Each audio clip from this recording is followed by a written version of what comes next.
How important will Wednesday's inflation data be in determining whether the RBA hikes rates again? Well, unfortunately, they'll probably be critical in terms of what the RBA does. The RBA has already indicated a discomfort with the higher than expected inflation numbers we've seen lately, and the fact that the decline in inflation from 2022 seems to have stalled.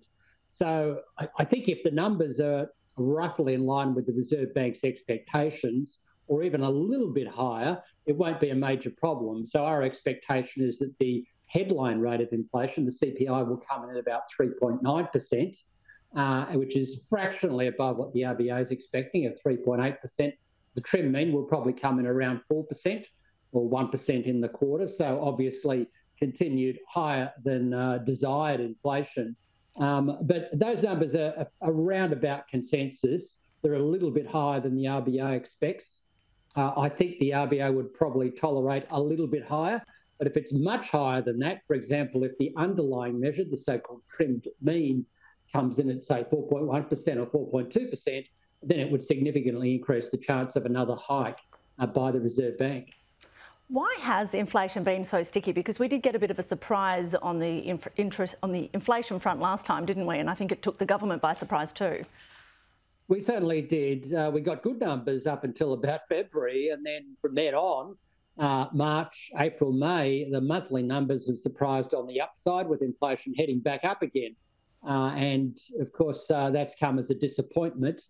I think there's a combination of factors in there, but the Reserve Bank said it was always going to be a bumpy path to get inflation back down. We've certainly seen that in the US. The US earlier this year saw 3 months in a row of higher than expected inflation. They were, like us, talking about interest rate hikes, whereas the last 3 months we've seen inflation come back down again, including some numbers released overnight for June. So that's seen the Fed going from possibly talking about another hike to now back on track for cutting rates again, probably starting in September. And to be honest with you, I don't think we're that different to the US or Canada or other countries. We've just lagged a little bit. Took us longer to see inflation take off here. And of course, it's taking a little bit longer to get it back down again. But I think with the economy slowing, with consumer spending depressed, in fact, the average Australian has been cutting back their spending. The housing construction numbers are quite soft. All of those things suggest to us that it's only a matter of time before the inflation numbers start going back down again, and therefore the Reserve Bank, I don't think, needs to panic here. And our view is that numbers won't be high enough to trigger another hike, but obviously I'd concede that the risk is quite high. And of course, something this set of numbers won't show is whether the new tax cuts and power bill subsidies that kicked in from July have affected inflation.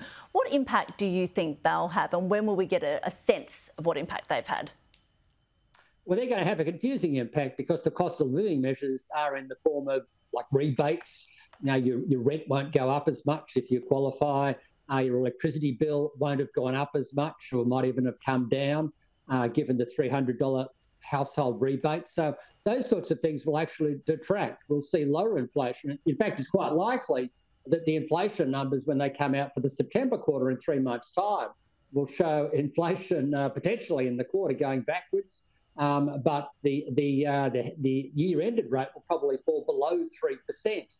Of course, what the Reserve Bank will be focused on is the underlying measures. If you strip out the impact of these things on electricity prices and so on, what is the underlying pressure doing? And that's why the tax cuts come in.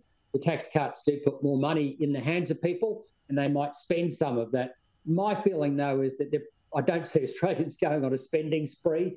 Australian household budgets are already stretched. Yes, this will provide a bit of relief, but I don't think it's going to be enough to cause a spending spree. The other thing you should note here is that we're seeing slowing population growth. We've seen record population growth. It now looks to be slowing down again.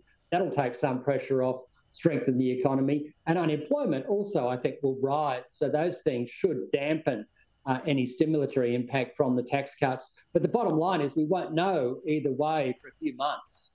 We've got some retail sales figures out this week on the same day as the CPI, but they're for June. We won't get the July retail sales figures, which might give us some clues until another month or so. And of course, the inflation numbers will then start to come out about the same time on a monthly basis. So it's going to be a rather confusing picture as we go through the next few months, partly because of those government measures which will pull down headline inflation, but of course do run the risk of pushing up the underlying measures. Shane, we do have to leave it there, but thank you so much. We'll have to see what happens next week. Chat soon. Sure will. Thank you. Thanks.